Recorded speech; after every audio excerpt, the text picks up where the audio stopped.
going on, guys? Ken Fox here from Fox Fishing 4K. So just gonna do a quick ice report.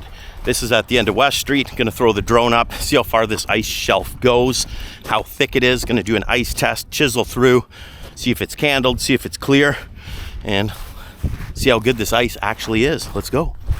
All right, so this is off the end of West Street in Orillia. I took the drone out and got up to altitude, and as far as I could see, guys, all I saw was ice. Off to your right is Moon Point, and off to your left, that island is Strawberry Island. And as far out there as I could see, it just looked like ice. It just kept going. I did not see any open water. Now, there could be openings out there, but I didn't see any.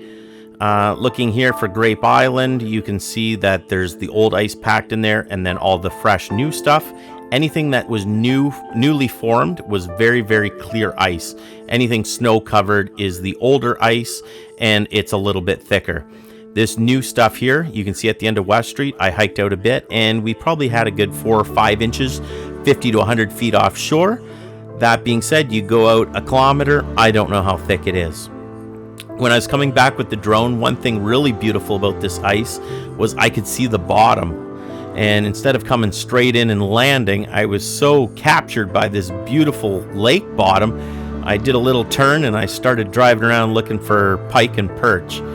So, yeah, I don't know. This might be actually better than live scope with ice like this. You could see all the weeds. You could see the rocks. It was pretty cool.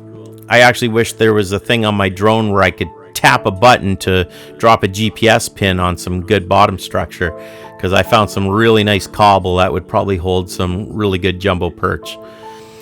So after getting completely distracted by this clear ice looking for fish, I decided to bring it back in and actually walk out 50 to 100 feet and check this ice with my spud.